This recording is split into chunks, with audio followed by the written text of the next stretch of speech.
literally remember the exact moment. I remember the exact moment I've heard Paramore for the very first time. It was my first week at a new school. I was in 6th grade, but at this school, 6th grade was part of the middle school and not the last year of elementary school. Yeah. So I was super nervous. I didn't know anyone. Because I was in a new district, everybody else grew up with each other, and I literally was completely by myself.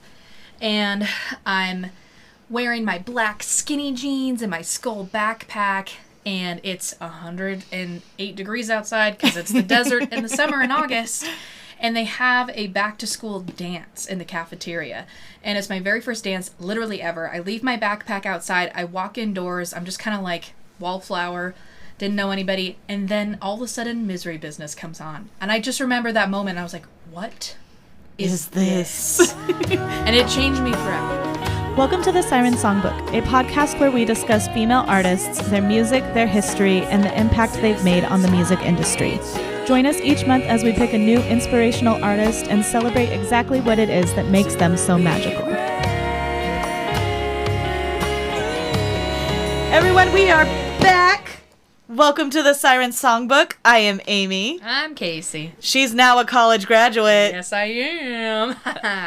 Dun, dun, dun, dun, dun, dun. Dun, dun, dun, dun, dun. And we are back after the holiday. How was your holiday? It was good. I was sick. Like, immediately I got back from graduation, and then I've been sick for the last month, so. Super sick. Awesome. Sounds great. It was good. It was chill. Nice. We sat around and watched movies all day with Leo's mom on Christmas. We had pizza with my family the night before. New Year's Eve, we had sushi. Nice.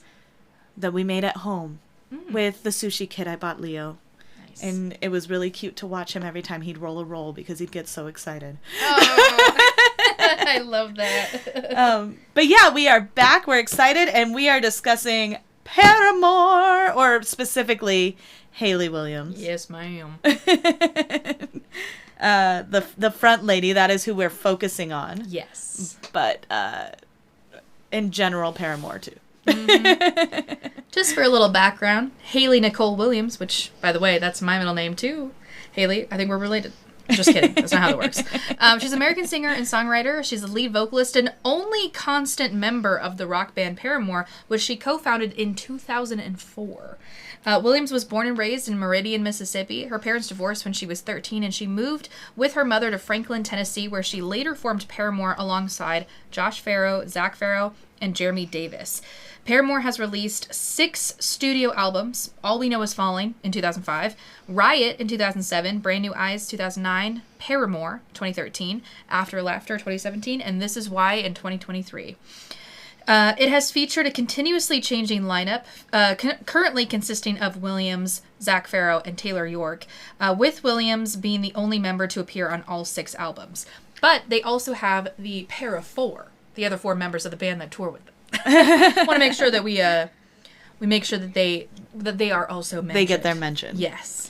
Williams' non-Paramore musical work include the song Teenagers for the soundtrack of the film Jennifer's Body in 2009, which was her first endeavor into solo work, and collaborations with The Chariot, October Fall, Newfound Glory, Set Your Goals, and Zed. In 2010, she was featured on the single Airplanes by B.O.B., which peaked at number 2 on the U.S. Billboard Hot 100, the sequel to the song Airplanes Part 2, featuring new verses from B.O.B. and a guest verse from Eminem with Williams' vocals remaining, also super cool. And this gained a nomination for the Grammy Award for Best Pop collaboration with vocals. And in 2023, she featured on Taylor Swift's re-recording of her 2010 album Speak Now on the track Castles Crumbling. She also has released 2 solo EPs, Petals for Armor in 2020, and also Flowers for Vases / Descansos in 2021. Williams' other ventures include the music series Kiss Off and the hair dye company Good Dye Young. Ugh, I remember when Good Dye Young came out, and I was just like, I can color my hair and it not be permanent. Mm-hmm. What was that? What was the actual, version of that, though? Like, it was like a... Oh, it was like a hair paint. It's like a paste. It's changed. Yeah. They had a name for it, and it has a different name now. I think it's called One Night Only or something like that. Yeah. But it used to be called something else. and I can't remember, but I know what you're talking about. I have used Good Die Young to dye my hair neon yellow. That was probably my favorite time in life, was being able to bleach my hair and then dye it yellow. And I posted about it on my Instagram story, and Good Die Young retweeted it, or reposted it, and I was like, I'm famous now, so. And then I rode the Haunted Mansion ride later, and my hair lit up because it was neon.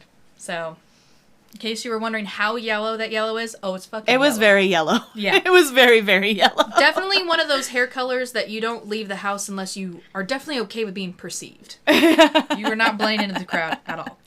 Which I don't feel like she's ever done. Her hair color is always changing, which is why she created it. Everybody was like, it's it's the girl who changes her hair all the time. 1,000%. It's such a smart marketing move on her part. I think that, like, a lot of people will do a makeup brand or this and that, but Hayley Williams has always been known for her hair. She's always expressed herself through her hair. And a lot of people, I literally started dyeing my hair in middle school after finding Paramore because of Paramore. When I watched Scott Pilgrim and Ramona Flowers, was always changing her hair, that's just always who I related it to, was Hayley Williams. Oh my God, yeah. That's the connection I made in my head. Mm-hmm. And valid or not, that's the connection I made. Exactly. And I think I did the very first crazy, or quote unquote, my mom would call it crazy colors. I dyed my hair, I dyed a chunk of my bangs hot pink. And then I did red for a long time because I wanted to look just like Hayley. And then my favorite color is purple, so then it was purple for a while. So being able to no longer use alcohol-based dyes that you buy at Hot Topic and be able to actually buy, a good brand that smells good and doesn't leave your hair all messed up. I'm a huge advocate for Good Die Young. I've used multiple colors of theirs. Yeah. So actually, this is an ad for Good Die Young. Yeah, this is all the podcast is going to be. Yeah, exactly. Is us talking about how great Good Die Young is. Just to give us some more of a backstory, Hayley Williams was born, like I said, in Meridian, Mississippi on December 27th, 1998. She's a Capricorn, just like me. Ayo! Just had her birthday. And her childhood neighbor was future NBA player Rodney Hood, so... Oh. Hell yeah. After her parents divorced in 2002 when she was 13, she moved with her mother to Franklin, Tennessee, and it is here where she met her band like we talked about before. But shortly after settling in Franklin, she began taking vocal lessons, and while still at school, she tried out for the local funk cover band called The Factory, where she met future bandmate Jeremy Davis, who was the bass player for a bit of time within the band. Williams was discovered in 2003 by managers Dave Steinbrink and Richard Williams, who signed the 14-year-old to a 2-year production deal. Huge. They're signing kids. She had star power from, the womb. At the time, she was writing pop songs with songwriters in Nashville, and Williams was introduced to Atlantic Records A&R Tom Storms through Richard Williams' attorney Jim Stewart, and then signed to the label by Jason Flom. Specifically from Atlantic Records, they had that subset of Fueled by Ramen, and I fully feel like Paramore made Fueled by Ramen. Yeah. I think, if I remember correctly, there's some other, big bands that were attached to that. Obviously Panic at the Disco. I believe Fall Out Boy was on Fueled by Ramen. I'm not 100% sure. I'm looking it up right now. Can't quote me. Artists signed by them. A Day to Remember, All Time Low, Fall Out Boy. Okay, I was right. The Front Bottoms. Who's who of the alt scene 21 Pilots. Mm-hmm. I remember when I was a kid, because of Paramore, I wanted to also be signed to Fueled by Ramen. I was like, that's how you know you made it in the alt scene, in the emo scene back in the 2000s. Yellow Card is on there. Jimmy Eat World. Yeah. Yeah. It was emo central. Dude. Emo punk. Yes. Yeah. It's insane because, the label's original plan for Hayley Williams was to make her a solo pop artist at 14, but Williams objected to this, saying that she wanted to be a part of a band and play pop punk music, and they decided to go along with her wishes, and she then formed Paramore with Josh Farrow, Zach Farrow, and Jeremy Davis.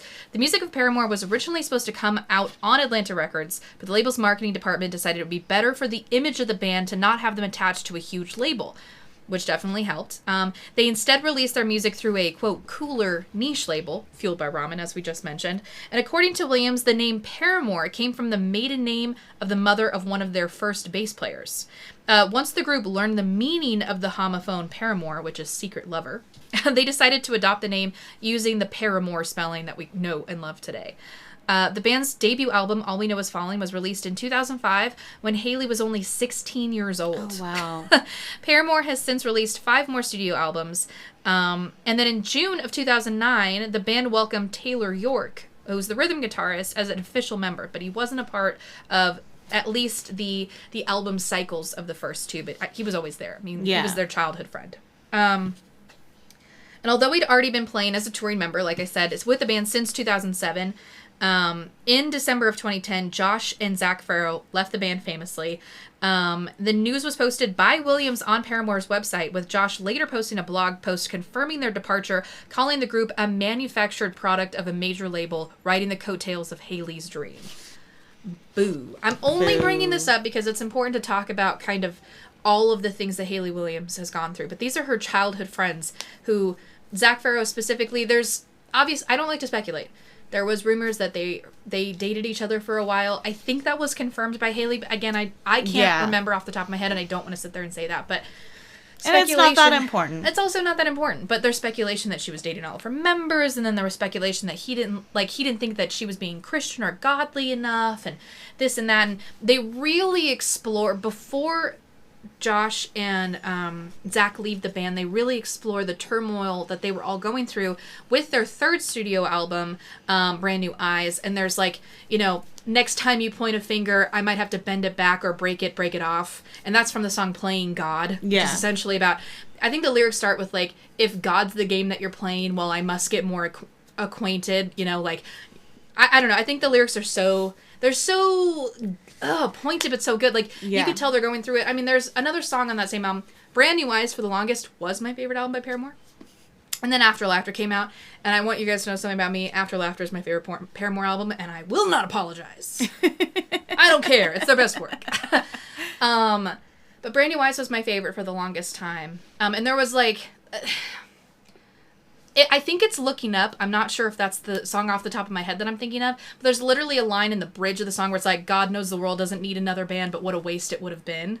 Yeah. Like if they, and then I think the line following is, I can't believe we almost hung it up. We're just getting started. And then they fucking leave. Yeah. And I know how devastating it is. And it was mainly a decision fueled by Josh and not Zach. Zach was the younger brother. And I think it was like, well, my brother's leaving. I feel like I have to now. Yeah. Like family obligation. But from that moment on, people were always looking for a reason to hate women. We talk about this all the fucking time. They were looking for a reason to villainize her and immediately went, she's so controlling and she's so this and blah, blah, blah, blah. And people began to develop this, like, hatred for Hayley Williams. And she's just, as somebody who was friends with my band members, and now I don't even fucking talk to some of them anymore, it's the same thing of, like, how devastating is it? Yeah. To be like, these were people that I consider my family. We were creating things together. They were successful creating those things together. And now they're not working out. And I think, And I feel like, it's going to be maybe it's going to be a hot take. I don't know. I feel like Paramore without Hayley Williams isn't Paramore. But like you said, everybody wanted to find a reason to hate her, villainize her, everything. But she is Paramore. And like, while, the music they all made together is great and amazing, and I'm not, like, downgrading that at all. I feel like David says this all the time too. Yes, there is like the band and everybody contributes to it, but there is so much more pressure on the front person, on the singer. 1,000%. 1,000%. And it's true. Like, I don't know that Paramore could be Paramore without Hayley Williams. And I'm sure that there was some of that in there. I mean, he even said it. Yeah. Like, there was resentment about that, and that's not even necessarily her fault. No, not at all. I mean, when they first started touring, she used to, like, take Sharpie on a white t-shirt and write Paramore as a band, because she didn't want people to feel like she was taking the spotlight. It was her thing and this and that. Like, she really wanted that camaraderie. She really wanted this to be everybody together. And then, I mean, that is something that they now have as, like, actual merch you can buy, as, like, a shirt that says Paramore as a band and that sort of thing. But she never wanted it to be, like, her name in lights. Yeah. Otherwise, like, she was offered a fucking record label or a record deal without the band. She could have had that. And she chose not to. She's like, no, I want to play music with my friends. But yeah, I mean, people are always looking for reasons to villainize women. I mean, especially in music. I remember watching a Zane Lowe interview where it was when they were getting ready to drop After Laughter. So this was like 2017-ish. And Zane Lowe was talking about how he was like, honestly, I didn't want to fucking interview you because I thought you guys were going to be really dramatic, and I heard all this horrible shit about you, Hayley, and I realized none of it's true, but I didn't like you for the longest time because I believed all this fucking shit I heard about you. Crazy. That's so... I mean, I know he said it in a much more poignant way, but that's me paraphrasing. But that's such like a... Oh, it makes me so mad. I can't even find the words. It's, that people can just say things and they're like, oh, that must be true. It's insane. I mean, and mostly because she's a woman. Like, they're just like, oh yeah. 1,000%. She must be drama because... Yeah. She's a woman, so... Right. And she would go out of her way, like, during that time period of being on Warped Tour and stuff like that, and, like, try to act like a man as much as possible, and, like, cover herself up as much as possible, and even still, like, men would shout, like, obscene things at her and sexually harass her and all this stuff, and she was like, she realized from a very young age that, like, she was never going to be accepted, so she couldn't just be as good as the guys, she had to be better than everyone else. Yeah. And now, you know, you look back at fucking the music of that time period, all those people are playing fucking bum-ass nostalgia fests, like our parents listening to fucking 80s music. And who is still currently putting out music and doing, like, new and innovative things? Paramore.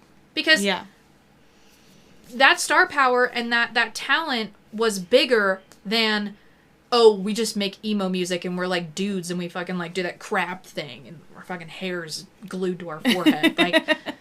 God, it's like, ugh, I have so many opinions about all that, and I could go on, but, you know, I think we also forget how young she was. Like, I didn't even realize that this was all started when she was 16. Mm-hmm. So she wasn't even that old when all this is happening. Mm-hmm. I can't even imagine being in my early 20s trying to, like, handle all that shit. Fuck no. I can't imagine being 34 trying to handle all that shit. It's insane. It really is. The band's second album, Riot, which is the band that has Misery Business on it, which is like the song of like ever 2000s alt nostalgia at this point. That album came out in 2007, and it became a mainstream success thanks to the success of singles like Misery Business, Crush, Crush, Crush, and That's What You Get. Love all those songs. Mm-hmm. The album was certified platinum in the U.S., and the band received a Best New Artist nomination at the 2008 Grammy Awards. Their 2009 follow-up, Brand New Eyes, which I just talked about, reached number 2 on the Billboard 200 and became the band's second highest charting album to date. It produced the top 40 single, The Only Exception, and went platinum in Ireland and the UK.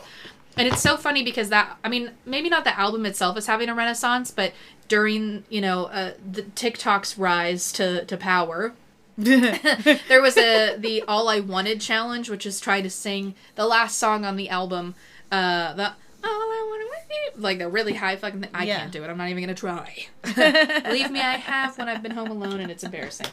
But, like, you know, it really is a testament to the fact that, like, they gained more popularity during the pandemic in the time that they weren't doing anything anymore. But following the departure of Zach and Josh Farrow in 2010, the band released their self-titled 4th album in 2013. It's called Paramore. Duh. And it gave the band their first number 1 song on the US Billboard 200, and it was also number 1 in the UK, Ireland, Australia, New Zealand, Brazil, Argentina, and Mexico. Its singles included the singles Still Into You and Aint It Fun. 2 songs that are huge. They're still huge. And Ain't It Fun? Like, I see that one around Instagram and stuff, and, like, people, like, dance into it. And I've been seeing a lot of people going, no, Hayley Williams, it ain't fun. On, like, Twitter. I just think it's so funny. I mean, like, those songs still have staying power, and they're, like, that song's 12 a years bop. old. 1,000%. It's a solid bop that does not go away. The song, that song specifically, Ain't It Fun, won the Grammy Award for Best Rock Song that year for Williams and York as songwriters, making it Paramore's first Grammy win.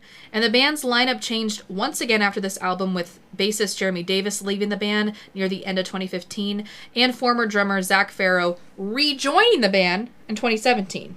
Their 5th and 6th studio albums after Laughter and This Is Why were released in May of 2017 and February 2023 respectively. And just to cover those bands too before we go more into, like, just kind of talking about what she's kind of had to deal with.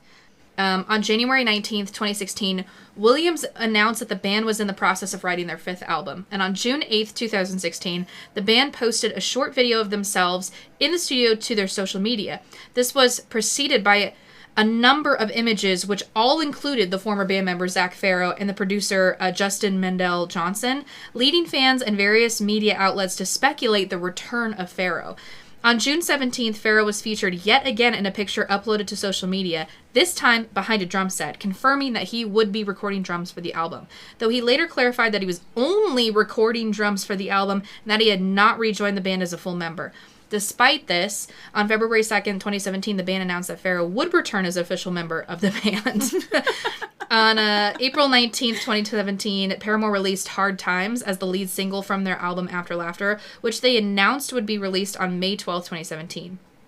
They also released the singles Told You So, Fake Happy. There was also a music video released for Rose Colored Boy that's also really cool. And then for This Is Why, their most recent album, in 2020, Williams teased a potential return to the more guitar-driven sound on the band's 6th album, commenting, "We found ourselves listening to a lot of older music that we grew up being inspired by." But in January of 2022, it was confirmed that the band had entered the studio to work on their upcoming 6th studio album. The band described the album as more guitar-heavy.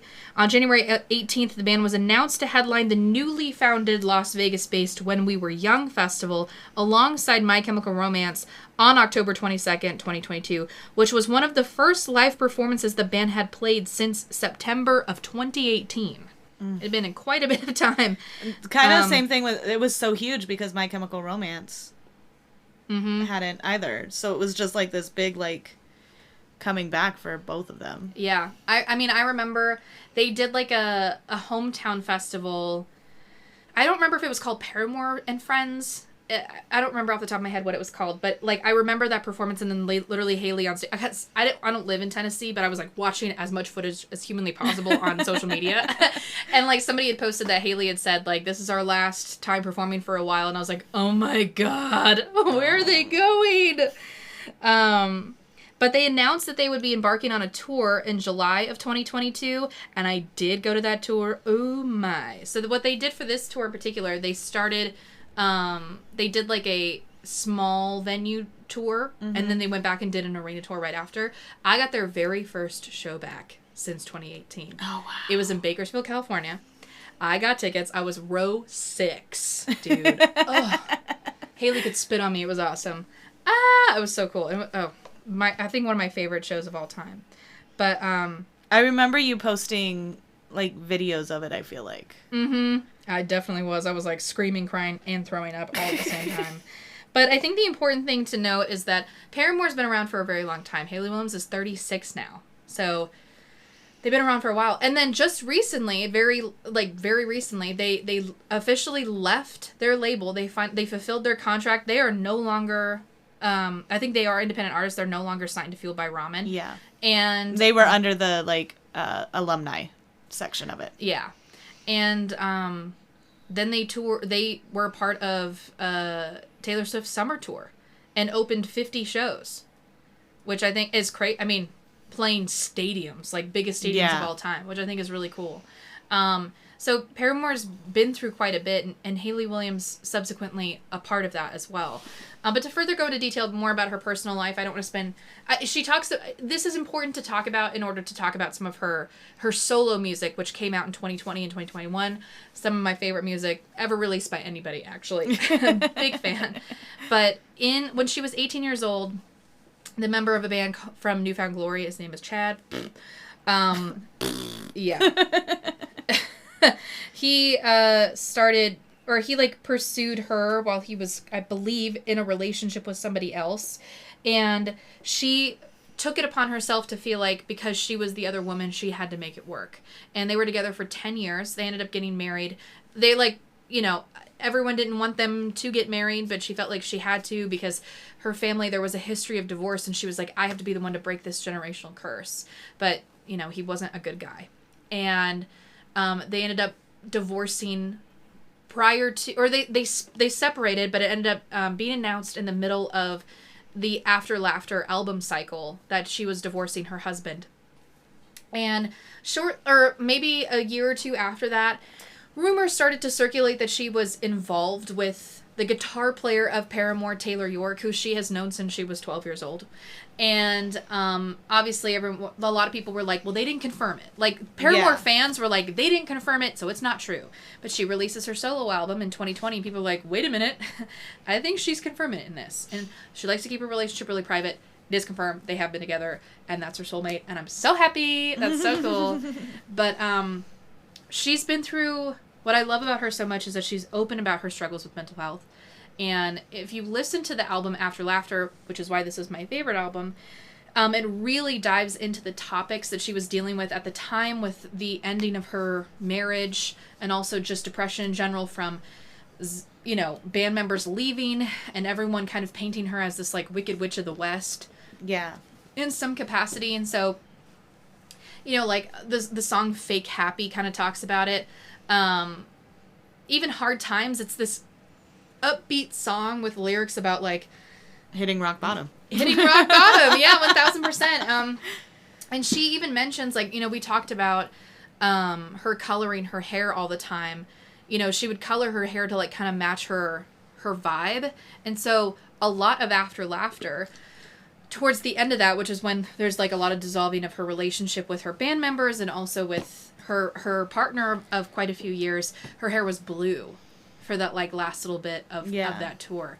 And then she woke up one day prior to, or while she was recording After Laughter, and called up her best friend Brian, who was part owner of Good Die Young, and was like, I need you to bleach my hair. And she, for that album cycle, stripped her hair of any color. I remember that because I was just like, oh, wow. Yeah, I remember being like, what happened? But I mean, it's so beautiful. Yeah. I was fortunate enough to be able to see them on tour for that album as well. And there was a lot of, like, feelings in the room. There's a song on the album called 26, and I love that song. And the opening line is, man, you really know how to get someone down. Everything was fine until you came around. And I think I sang that song on stream recently. But it's like, it's so, like, it, what I love about the lyrics of that song in particular is, like, in the verses, she's talking about how this person has really got to her, but, like, the chorus is this, like, reprieve of, like, hold on to hope if you got it, don't let it go for nobody, they say that dreaming is free, I wouldn't care what it costs me, you know? Yeah. And I think that those are such powerful lyrics. I mean, she even kind of deals with, or she talks about her mental health throughout her journey with Paramore and with After Laughter. I mean, to go back just a little bit, there's a song on her self-titled album called Last Hope, and that song always makes me cry. It's kind of just talking about, like, just having that spark to keep you going. Mm-hmm. And the bridge is where I always, like, kind of tear up, where she's like, the salt in my wounds isn't burning any more than it used to. It's not that I don't feel the pain, it's just I'm not afraid of hurting anymore. Oh, such a good line. Oh my gosh. Always gets me. I don't know. My brain. Just going off. It's like, what about this line? What about this line? What about this line? Yeah. She goes more into detail about these feelings and stuff with her solo album. The first one being Petals for Armor, which came out in 2020. And I guess she was doing, I believe, EDMR therapy. And she, like, in that session was thinking about, or, like, could see, like, flowers sprouting out of her skin, almost like armor. Oh, wow. Hence why she called it Petals for Armor. And in the first single off that album, Simmer, there's, like, she, like, talks, or, like, literally says Petals for Armor in the bridge. But Simmer was kind of like a song that was dedicated to dealing with the after effects of being in, like, an abusive relationship with her ex-partner and that sort of thing. And it really dives into a lot of topics. I mean, the next couple of songs kind of deal with, you know, members of her family getting injured or passing away and realizing, like, oh, now that I think Leave It Alone is the song. It's the second song on the album where she talks about, like, now that I finally want to live, everyone I love is dying. And it's like, I know, dealing with the fact that, like, she's been working so hard on her mental health because she was suicidal for a time. And shortly thereafter, I believe it was, like, her Nana, like, fell down the stairs and, like, realizing just how fragile life is. It's like, kind of dealing with the duality of things being unfair, and then also struggling with coming to terms with the fact that there's like a new person in her life, i.e., Taylor, who is making her feel wanted and loved, and it explores like sexual desire with sudden desire and in different songs like that. And there's, as someone who's been in abusive relationships and then found that person afterwards, there's this like weird time, and I don't know that it ever really goes away, but there's like this weird time of like you feel this love, like you said, and like you feel all this like sprouting, like you feel accepted, you feel loved, you feel like everything you've ever wanted, and yet you still have this fear because you were abused for so long. Yeah. And it's like this mix of emotions, and I think she handles it all so beautifully. Yeah. In her music. I was also thinking when you were talking about the like mental health stuff, and we were talking about like just how hard it must have been anyway. I think we talked a little bit about this with Chapel Roan too, is like the fact that people are just throwing shit at her. Yeah. And she, how beautiful that she sees like petals for armor, because that's such a soft, like delicate thing. But yeah, she's gone through so much, and she's strong, and she's beautiful, and she's made it through all of this while still maintaining to be soft, while still also like not being afraid to share the fact that she had really broken moments. Yeah. And what an encapsulation of a powerful woman to me. Yeah, 1000%. Like that, all of that together. Mm-hmm. And people still want to throw shit at her, and I mean, unfortunately, it feels like the plight of a successful woman in general is you're always going to have this target on your back. But what I love about the visualization of having flowers for armor is that it's okay to be soft. Like, being soft doesn't mean you're not strong. Yeah. Or that you can't get through this. And, like, being soft can be the thing that saves you. We were talking about this earlier because we were saying we both cry all the time. All the time, dude. All the fucking time. We were just crying. And we were just crying. And you were like, man, I cry all the time. And then you went, no. What an empathetic and powerful person I am, because I make it through this and I care about people, but I still keep going. 1000%. I definitely think, like, I know there are some people, and I understand why people don't cry. I get that. I think that, there's a little level of protection there, but I'm, proud of myself for maintaining a level of vulnerability. Yeah. In a cruel world. It's truly a strength that we forget about. I don't know. Like, I feel like I'm going to write petals for armor on my vision board now. Yeah. Like, I'm going to add one more piece to my vision board. She did an interview with Zane Lowe for this album specifically that when I heard it, it hit me like a ton of bricks because I watched it. I mean, like, obviously, as each bit of the album was coming out, because she drip fed a lot of that content. Like, I think she split the album into 3 separate EPs, technically. Mm-hmm. And they each told a little bit of a different story. But in the process of promoting the album, it's like the pandemic started, and originally she was supposed to go on tour, and I definitely got tickets for that too. And then the tour got to get canceled because we all lived through 2020. We know what the fuck happened. And that was really hard because it like, honestly, like, like, promotion had to stop. But before things shut down, she did this interview with Zane Lowe, and it literally saved my, like, that sounds so crazy to say out loud, but it literally saved my life because of this thing that's going to make me cry again. It's okay. And I've said it I've used it as a situation ever since, but she was talking about her suicidal ideation and how much of a struggle it was, and Zane was asking her questions about it. And she said the thing that kept her going was thinking about her dog at home. And, like, her dog is Alf. He's this really cute, like, I think he's like a golden doodle, or I don't know. He's some big old fluffy dog thing. Super cute.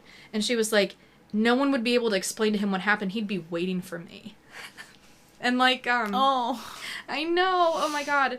And it was, like, that visual moment where, I think a lot of people struggle with their mental health more than usual during the pandemic because you were alone with your thoughts. Yeah. It's like, oh, the rat race stopped, and now I have to deal with me. And at the time, I was really struggling with my mental health. I ended up being hospitalized for it and stuff. And I just kept thinking, too, it's like, who can explain that to my dog? Like, my dog's waiting for me at home. I can't. That's such a, like, yeah. It's amazing that like, just an interview like that and just one thing being said. It was such a healing interview. It's such a good interview. And what another, like, example of, if she hadn't stuck around to say that, like, how many people's lives did she save? Yeah, 1,000%. By saying that. I mean, she saved mine. Yeah. Because it gave me that perspective of, like, Natalie's waiting for me at home. I have to get better. Yeah. For her. It's not fair to my dog that I don't want to be here anymore. You know, like, it's crazy. Yeah. But, I mean, it's so brave that she's able to speak about that, because I think a lot of times when people are dealing with their mental health, especially in the spotlight, like, there's a lot of judgment there. And so to be able to be vulnerable and brave, again, that pedals for armor, that softness, that's also strength. Mm-hmm. There are other songs on the album in which she kind of talks about that as well. I wonder if I can... There's some other, like, things that she kind of explores in the album. I mean, like, Cinnamon is such a fun and interesting track because it kind of just talks about, like, her safe space being her home and, like, you know, liking to make tea and her house smells like cinnamon and that sort of thing. But the last 5 songs on the album, kind of really talk more about her relationship that was blooming and beautiful with Taylor York. It's like the first time she feels safe in a relationship and therefore feels uncomfortable because of that safety. It's like when you've been in an abusive relationship and you've watched abusive relationships your whole life, you kind of assume that that's how they're all going to be. And when you're finally with a partner that, like, isn't going to go anywhere and loves you and lets you fucking, like, I can say about my relationship with my partner, like, I'm the fucking crazy one, eh? And they are just calm and they sit there and they listen and they're not gonna leave me, and it's just, there's a safety, and you almost, like, you're just waiting for the other shoe to drop because your life has always been that way, and they have to reteach you how to love, not just other people but yourself. That was, like, one of the hardest things I had to realize, and Leo's always been so great about it, and, like, just reminding me, like, you know, even just, like, I'll always be honest with you. And so, like, I don't have to worry about, like, that he's just hiding the fact that he doesn't love me. Yeah. Like, or, like, little things like that. Or even just, like, there was one time that I had a trauma response to something. And I had to be like, I'm sorry. Yeah. I had a trauma response. That wasn't anything that you did. I've told him all the time, you've healed me. Yeah. And you've retaught me what love is supposed to look like. Yeah. Because when you've been in something traumatic, like an abusive relationship, it's hard. And, like, yeah, we all have our things, but like you said, when you find that person that you know isn't going anywhere, there's a learning process to that too. Dude. And then, but you can also feel safe and at home. And it's such a, like, I can't think of any other word but safe. Like, it's a safe feeling. She really explores that feeling on the final track of the album. It's called Crystal Clear. And, oh my god, I have so many thoughts about this song. They ended up performing this song quite often on their, like, arena tour together, which was super cool to see. But this is about, like, her relationship with Taylor York. And the opening lyrics are, I don't want to shut you out. I don't want to rush around or slow down. This time, I want to stay right here. I want to make it crystal clear that I won't give into the fear. Is the first verse.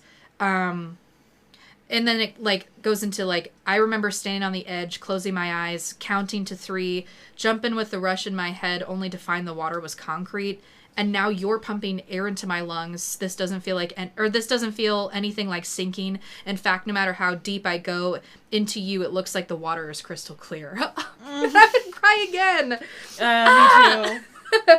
It's such a good song. And on top of that, if the song couldn't get any fucking better, her grandfather was a songwriter, or is a songwriter, is an artist, and has been with his wife, or his wife, her grandmother, for I think it was like 50 years or something like that. And he wrote he'd known them.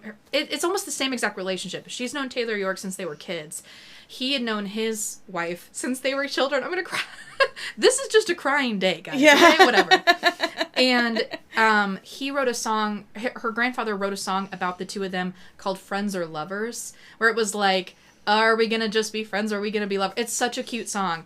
And Taylor York surprised Hayley by, I guess he was performing it, like playing it on the piano at their house one night, and he took his phone and recorded him playing that, and then added it to the song on the end of it. Oh, it's so good. I'm not okay, guys. Dude, I know. It's such a great thing. And also, by the way, her grandfather just released his debut album full of songs that he wrote from like 50 years ago. Oh my god. And it just came out like 2 days ago. How Rusty stinking Williams. cute. I Rusty know. Williams. Okay, I'm looking it up. So cute, but it literally, there's like a line where she talks about like, here we go again, gonna risk it again, let's hope it's the last time. We don't know how this could end, but let's hope it doesn't have to. Just talking about like, I don't know, I'm so emotional, I don't care. I just think that that's such a sweet, such a sweet sentiment of like, fuck, I am fucking terrified because you've been my best friend for forever. I don't know how this is going to work out. Clearly, I don't have a fucking great track record. And the people in my life before me didn't have a great track record either. So I don't have, that many, what's the word? Good examples. Yeah, good examples of love. But here you are and you've never left. When Taylor joined the band, he never left. Yeah. He just been by her side through Zach and Josh leaving, through Jeremy leaving. There was a time where even she left, where she was like, I'm fucking done. This is over. And he went, okay, well, I'm coming over and I have some songwriting ideas, so let's just work some stuff out. And he was just like, what do you think? And then she starts writing and he went, yes. It's all coming together.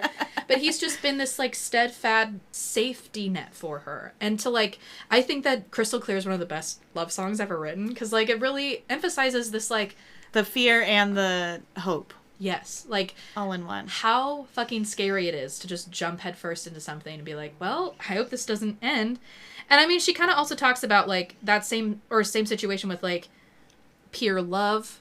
And then she has a more playful take on it with Taken, where it's like, if anybody asks, yeah, I'm Taken. If anybody wants to know, he is too. Such cute lyrics. I love it so much. After that album came out, she spent the next bit of time, now that she wasn't going to be touring, just kind of working on some songs and ended up writing a second album. And this album is a lot, probably more moody and introspective. And she plays every instrument on this album. By the way, Hayley Williams is a fucking great instrumentalist. She started out as a drummer. Oh. Yeah. I did not know that. This album in particular was called Flowers for Vases. And it was a surprise album. And the way that she announced this album was she found like a Paramore superfan or a Hayley Williams superfan that lived in like the same kind of area she lived in. And then dropped off, like messaged her and said, hey, I'm going to drop something off at your house. And did a drive-by essentially and dropped off like an unmarked disc. And let that girl leak the album. Or maybe it was the first single. I don't remember 100%. I just think that that's such a fun way. Yeah. But Flowers for Vases is the second studio album by her. It was released on February 5th, 2021. And it's like it was departing from the rock and pop sounds, more in line with the singer's past work. And Flowers for Vases is an intimate and more stripped down folk album, but she's the sole writer and performer on the album. There's no other credits on it. It's actually insane. Just all her. It's so good. Many of the songs draw inspiration from Williams' relationship and separation from music Chad Gilbert, and the artist's reaction to the COVID-19 pandemic was also a major influence on the project. Williams has herself compared this work to Taylor Swift's 2020 album Folklore, which I really like, by the way. It's her most personal work, touching on themes such as heartbreak, grief, and her struggles with depression. The track Inordinary, specifically, tackles some of Williams' early life events, such as her and her mother fleeing from an abusive stepfather to Nashville in 2002, before going on to touch on deeper themes of belonging, because in these subject matters, Williams has said that the album is hard for her to listen to, but with her also saying of the album, It's so raw and so of the moment, but it's also such a culmination of all the lessons I've learned throughout multiple relationships. I just felt like my own body was eating itself. This song in particular, I'm going to look up the lyrics of that one. Also, while you're looking that up, can we just take a moment to appreciate how accomplished and talented of a musician you have to be to do the whole album for real. By yourself? Yeah. Like, I don't think I even knew that, but like, yes, we all know she's a great singer, songwriter. We love her energy on stage. She's a great front woman, but like, she did all of that by herself. Yeah. I mean, that's how talented of a woman she is. Yeah. And talented of just a person. Yeah. You know? Like, between everything, like, if you're not already in awe of her, which, what the fuck's wrong with you if you're not? But, and I'm sorry, I know everybody has their things, but get it together. That alone, like, you've got to find some appreciation for the fact that the woman has fucking talent. Oh, 1,000%. The title of the album was originally supposed to be Descansos, which means rest in Spanish. However, Williams was inspired by an entry on her grocery list that read flowers for vases. According to the singer, this phrase has a lot of weight to it, and it represented her breathing vitality back into her life by way of replacing the withered flowers in her home, which I think is so cool. The second half of the album is called Descansos, so that's why it's called Flowers for Vases / Descansos. It said translating to rest. It's a word used to describe a roadside memorial, normally placed at the side of an unexpected and sudden death. We see a lot of those on the highway. Williams states that the use of the word in the album title was inspired by the book Women Who Run with the Wolves by author Clarissa Pinkola Estes. And according to Williams, the author talks about how we make our own descansos when we have little deaths throughout our life, and how we have to leave something behind, but we keep living. We honor where we were, but then we move on. Which, hey, hey, feelings again. Yeah. The album cover depicts William in a pool of water with strong red lighting. The songwriter, who often uses water metaphors to describe relationships in her music, has stated that the inspiration for this artwork stems from her often having dreams about water, including more violent dreams involving drowning. This image was taken in a jacuzzi that Williams cites as her most ridiculous quarantine purchase, and it was photographed by creative director Lindsey Burns with Williams, who also credited Paramore lead vocalist Taylor York with the lighting assistance. The album was actually entirely produced in Williams' home. And as such, she plays all the instruments heard on the album, including vocals, guitar, bass, guitar, piano, and drums. And outside of the instruments played by Williams, ambient audio recordings can be heard on the song Good Grief and the album's title track, Descansos. According to Williams, these recordings originate from VHS tapes of her first Halloween. And you can hear it coming, like, throughout. It's, like, it's so... That's such a creative idea, too. Like, I love stuff like that. Yeah. Like, to go all the way back to your first Halloween VHS tape and use that to make music. Yeah. Like, again, if you weren't already impressed by this woman. Dude, I mean, this album, so my sister is also a huge Hayley Williams / Paramore fan, and this is her favorite Hayley Williams album of the two, for this exact reason. And one of the things you talk, like, people talk about this a lot, but, like, the first thing to go is the sound of that person's voice that you don't talk to anymore, or they aren't around anymore, or whatever the case may be. And so literally the first song on the album is called First Thing to Go. And the opening line is, "First thing to go was the sound of his voice. It echoes still, I'm sure, but I can't hear it. Was it gentle or cold, or maybe just noise? I heard what I wanted until I couldn't. I'm scared to lose what's left of you. Time moves slow. I just talk to myself. I finish my own sentences the way you used to." And I feel like that's, like, it's a beautiful sentiment about, like, a heartbreaking thing of this person no longer being in your life. I believe she's talking about her ex. Just kind of like, oh, that's, like, the first thing to not be there anymore. You just, like, don't even remember what the fuck they sound like. But I wanted to not play Good Grief, but to, like, read some of the lyrics of that one. I said, there's no such thing as good grief. Haven't eaten in 3 weeks. Skin and bones when you're not near me. I'm all skeleton and melody. And then she says, there's no such thing as good grief again. Sleep with you in a sex dream. Ayo. Pretty sure you don't miss the way I put all my demons on display to your pretty music. Took 2 months to pack up your things, but I left a box at your parents' house. Don't know whether to feel sad or proud. One more time. This is like a 2.5 minute song. It's like really short, but there's just a lot of like ruminating on things. I mean, In Ordinary is a beautiful song because it does talk about like meeting the boys that started Paramore with her and her mom fleeing, and starting her new life. And it sounds like she's been through, and she uses it as fuel too, but she's been through so much loss. Yeah. And change in her life. Yeah. Sorry. And so she uses that as like fuel for her music, which I think is beautiful. Again, a strength. Yeah. To take all that trauma and be able to share it. Yeah, 1000%. You know, I think she feels deeply. And you know what? Maybe it's a Capricorn thing. I don't know. As a Capricorn, so the fuck do I. Holy hell. And again, like I said, it's very refreshing to see someone so open about their struggles and be able to kind of verbalize them in the way that she's able to do so. I think that I really struggle sometimes with being able to put words on a page about things that I really feel like it's almost like I haven't healed from them yet because I haven't been able to like describe them. I feel like it took me 10 years to write my first song about my abusive relationship.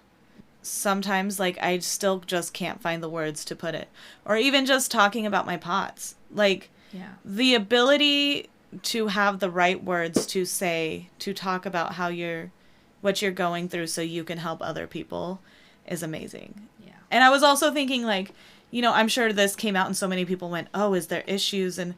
But she's just having a late writing session about things that she's processing. Yeah. And sometimes when you go through trauma like that, that just comes through way later in life. Yeah. Well, like, so my sister's reading The Body Remembers, and I know a lot of people have a lot of opinions about that book, but I do think it's really important to read it. I believe I've watched so many interviews from Hayley Williams with her in them and with her out of the, I don't know, I've just seen so much, so I don't know if she's talked about this book. I believe she has. I'm not 100% certain. But the Body Remembers, it carries that trauma with us, and there's a lot of conversations about autoimmune disorders and their links to trauma, whether that be in your childhood or an abusive relationship and this and that. And well, they are just discovering that trauma can cause POTS. Trauma can cause HS, which is what I have. So yeah, no, totally. Like, I mean, like, your body is in a fight or flight. And then when that trauma is over, your body is so used to that fight or flight, it like freaks out. Yeah. So I completely believe that that's true. I mean, my sister has fibromyalgia and that sort of thing. And, you know, she recently was able to get out of an abusive relationship that's been her entire adult life so far. And so she's relearning about herself as well. And I believe that's why this album is so important to her in her healing journey. When you were talking about it, I was like, it makes sense. Yeah, 1000%. I mean, but she's been her therapist suggested to read The Body Remembers. And, you know, she was like sending different passages to me because like our childhood was definitely not sunshine and rainbows. And like things are starting to connect and make sense. I mean, PCOS, which affects, I believe, like 20% of women, maybe even more, is also linked to trauma, specifically childhood trauma. And so, you know, like, I mean, I have a lot of opinions about chronic illness because I live with it every day. You live with it every day. My sister lives with it every day. I also have a lot of opinions about how women are treated. Oh, I mean, yeah, 1000%. But the thing with chronic illness is like, especially with like this, because there are actual scientific journals and articles expressing like a through line between trauma and whatever you have with autoimmune disorders or chronic illness and that sort of thing. That like, it feels unfair that someone could treat you like this and then you have the scars of it the rest of your life. And I try not to think about it that way.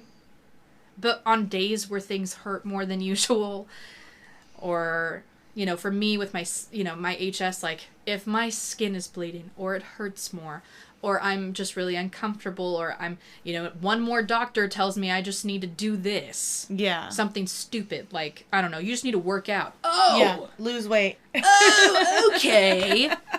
You know, you have those moments and you're like, you feel this anger. And what I really love about Hayley Williams is she's not afraid to feel that anger. I mean, I think Simmer, you know, the opening track on Petals for Armor, is an angry song. It's like, a lot of the percussion in that song is literally just her voice and stuff. And oh, wow. The music video is a really interesting visualization, too, because she's, like, running through the woods, like, butt-ass naked. But it's essentially, like, you know, she says the F word for the first time I think I've heard her say in, Ever. like, any of her music. I mean, I'm certain she curses in real life. I don't know. Yeah. You know, like, if she essentially talks about, like, you know, if I was my mother, I would have, you know, essentially beat the fuck out of her ex or something like that. Yeah. There's, like, a couple other songs, like Dead Horse is another one where she talks about it, too. Just, like, allowing herself to feel the anger she feels towards the people who gave her these, like, lifelong scars. Yeah. So, I and mean, letting herself feel the emotions so Yeah. that she can work through them, which is one of the biggest parts of it, is, like, we want to just shove everything down and pretend it's not there, and sometimes you have to let it come up. My therapist keeps trying to set up a day that we can go through all my past trauma, and I'm like, yay. Dude, same thing with my therapist is always like, okay, are you ready to start, like, going through some of the stuff that happened in your childhood? And I'm like, yeah, sure. And then next week I'll, like, bring up, like, something that has nothing to do with that, because I'm running away from my problems. I don't know. There's also a part of me that feels like, it's so hard, because, like, there's a part of me that's like, that was so long ago. My body doesn't feel that way, though. Like, yeah. Well, and like you said, especially with all this, like, you know, the body whole, you can get autoimmune diseases, you can get dysautonomia, which is what I have. Yeah. Through something that happened. Sometimes it's something somebody did to you, something, and you have to let yourself feel those and let it go. But also, what a strength to, again, coming back to this, like, all these things happen. You talked about, like, it feels almost unfair. Yeah. But yet, we're still here. We're still chugging. We're Right. still going. She's still here. She's still chugging. Yeah. And I think that she And she's really- making music that makes people better. And I think that she really dives into that, gives space to the things that make her angry, and then goes, well, I gotta keep going. Yeah. Well, it's up to me to fucking heal what I have to heal, do what I gotta do. And she know. lets herself feel that. Again, we've talked about this with a lot of people. But, like, she uses her voice as an advocacy for mental health and everything. She also uses it as an advocacy for other people. Mm-hmm. I did pull up this article. I'm not going to talk much about it. But, like, just last year, Paramore and Allison Russell both won Grammys, I believe. Yes. And Tennessee was honoring the people who won Grammys. They wouldn't honor Allison Russell, but they wanted to honor Paramore. Mm-hmm. And she said, no, thank you. She said, no. If we both can't come, fuck you. And her words were citing blatant racism of the House of Republicans there. Of House Republicans there. Because they were refusing to...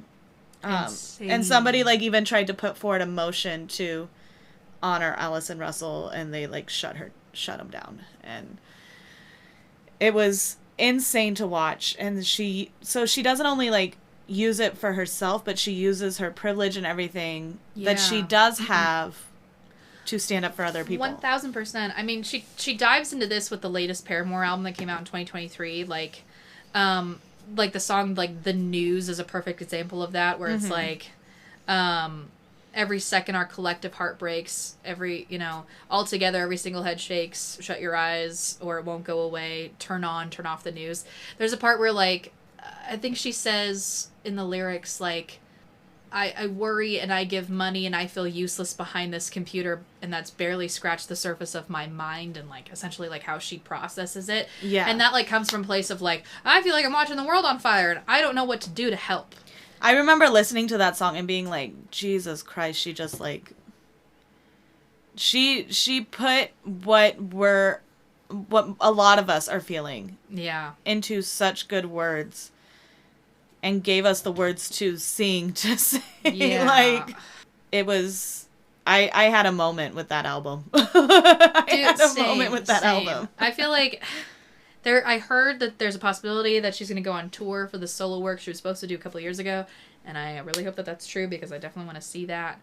I'm excited to also see what Paramore does next. I don't know what the plan is. I know that they open for Taylor Swift, and she's been friends with Taylor Swift since they were like 19, which is crazy. Oh wow. Yeah, and it came from this place of, like, you know, kind of, they were both young in the music scene, and Taylor didn't have any friends, and Swift's mom saw Hayley Williams at, like, I don't know, it might have been the Grammys, it might have been whatever, and she, like, walked up to her and she gave her Taylor's number. She's like, will you please call her and be her friend? She doesn't have any friends.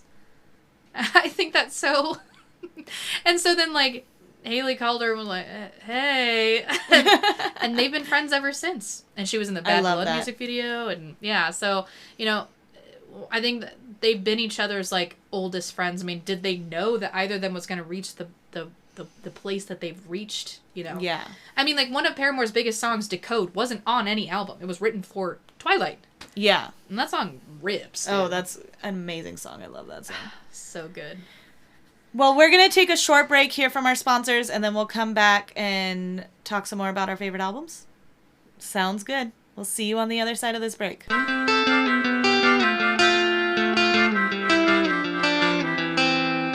Welcome to Know Your Rights, a music podcast from two guys who know just enough about songwriting to start a podcast about. Follow Rob And Colton. as each week we dive into a different band or songwriter and discuss what makes them great, okay, Or otherwise. music is law. And we know our rights. Streaming bi-monthly wherever you listen to your favorite podcasts. Know Your Rights, a Basebone Entertainment podcast. When it comes to making the goings-on of the world entertaining, we got you covered. The Chit Show is a news, pop culture, geek culture, and music podcast hosted by none other than Danny, a.k.a. Danko, and me, Leo, a.k.a. DJ Brute. Tune in as we cover all sorts of topics with a very opinionated and wild twist. The Chit Show Podcast, where chit-chat and shit shows come together for your entertainment. Tune in on your favorite streaming platforms with new episodes dropping every other Monday. Again, that's The Chit Show, a Basebone Entertainment podcast. All right, we're back. Mm-hmm. And so, you know, we were just talking about Decode, how that wasn't on it. So we'll do album, and then we'll do favorite song, and then we'll do what we take from her. Mm-hmm. So you already kind of said it earlier, but what's your favorite album? Ooh, my favorite Paramore album is After Laughter. That is the shit. Best album ever. And my favorite, I mean, I don't know, of the two solo Hayley Williams albums, I don't know if I could pick a favorite. They each mean something to me in a different way, you know? But I will say, like, when I listen to Petals for Armor, it, like, feels like 2020. It feels like it brings me back to a specific time. Not in a negative way. I'm not sitting there going, oh, this reminds me of COVID. But, like, I just know where I was, and I know how much it meant to me. And, like, as new information was dropping and new songs were dropping, I would, like, text my sister, and I'd text Dave, and we'd have all these conversations about it. So there's a part of me that has this, like, special place in my heart for that. But I also, like, really love Flowers for Vases. So I couldn't pick between her solo albums, but my favorite Paramore album is After Laughter. I think if I had to pick one, my favorite between her solos is Petals for Armor. And just because I love, especially after today, and you, like, explaining the, like, visual of, like, the, like, I'm going to picture that during my meditations now. Yeah. Like, that's something that has stuck with me. Mm-hmm. It's hard to pick a favorite Paramore album. I don't wanna. I totally feel it. I feel like when I think of Paramore, though, like, just even the cover of Riot pops up in my head. Dude. It's like, so iconic. The writing yeah. style. Yeah, totally. Like, it's iconic, and for that reason, I'm gonna pick that, just because that's where some of my favorite songs come from. Mm-hmm. That's where, although, like, when I say favorite songs, then I start to, like, backpedal, because I'm Yeah. like, but I also love... Dude.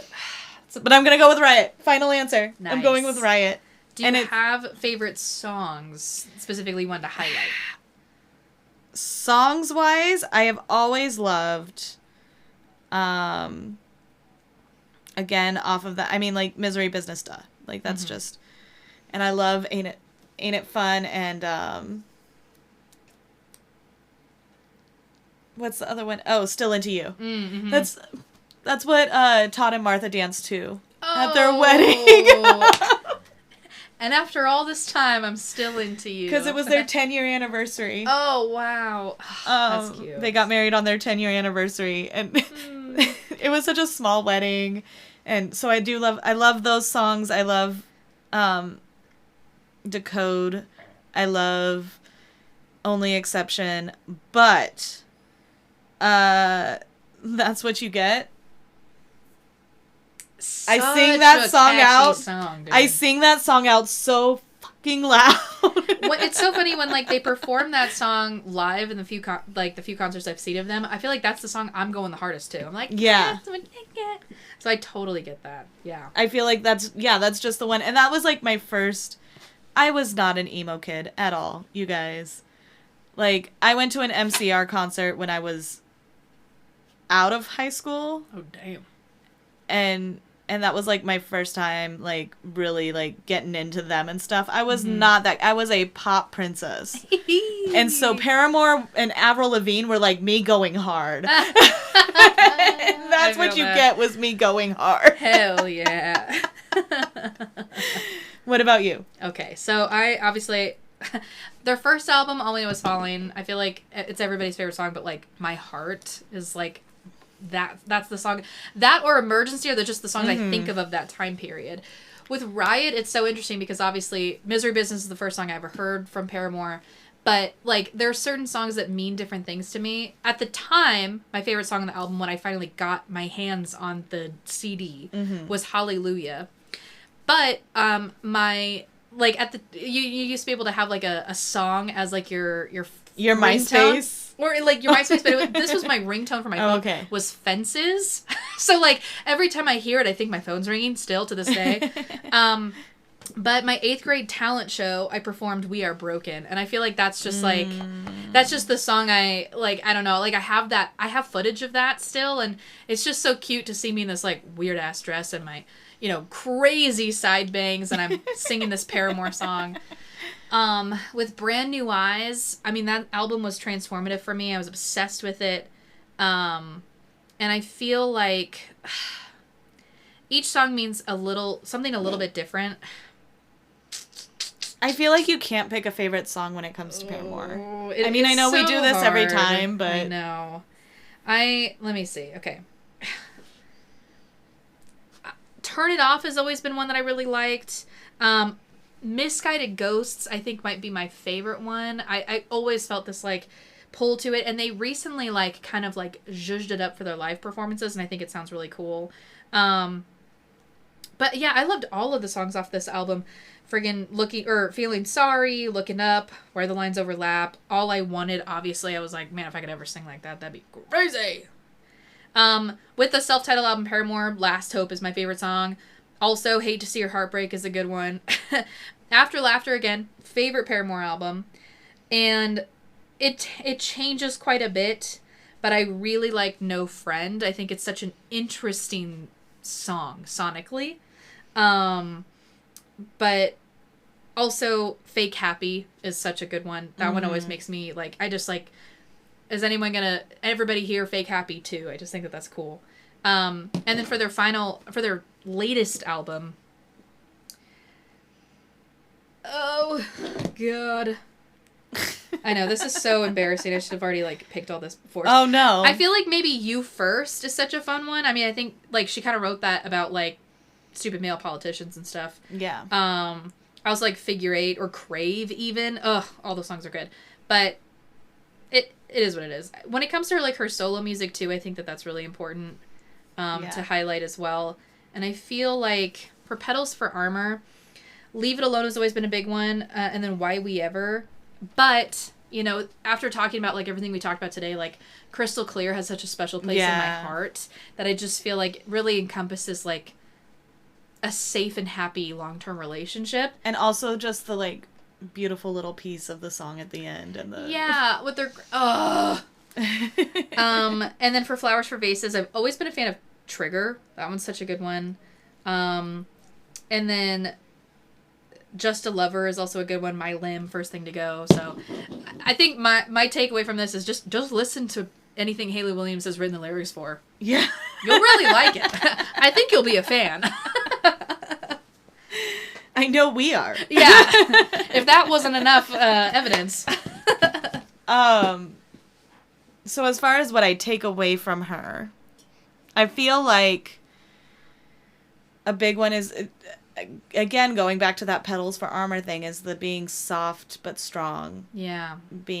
I think we talked a little bit about this in the Brandi Carlile one with Stay Gentle. Yeah.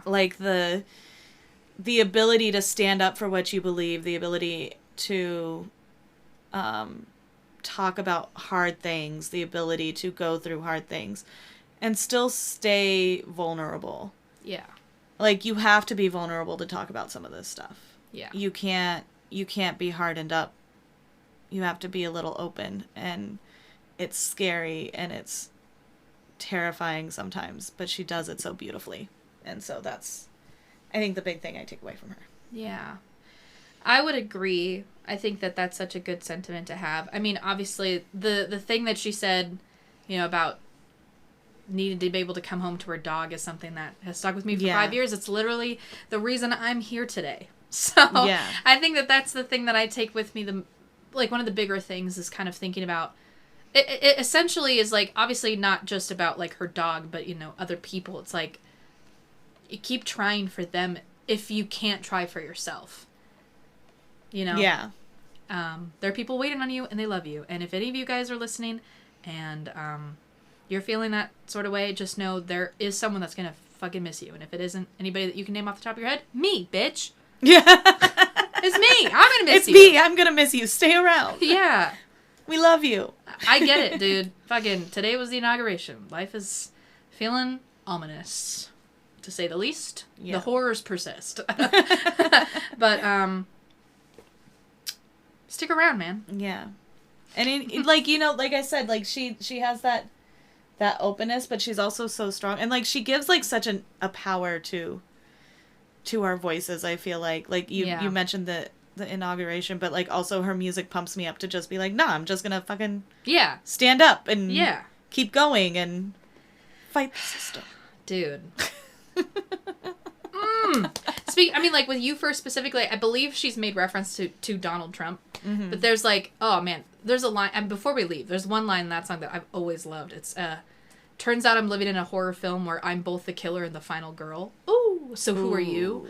Oh my God. Such a great line. Anyway. All right. Well, we are going to wrap up this episode. For our next episode, I get to choose, and I just off the top of my head decided I want to do Joni Mitchell. Nice. Yeah. So we're going to do Joni Mitchell, and we will see you guys next month. We're so happy to be back. Happy New Year. And we love you. Love you. Talk to you guys later. Bye. Bye.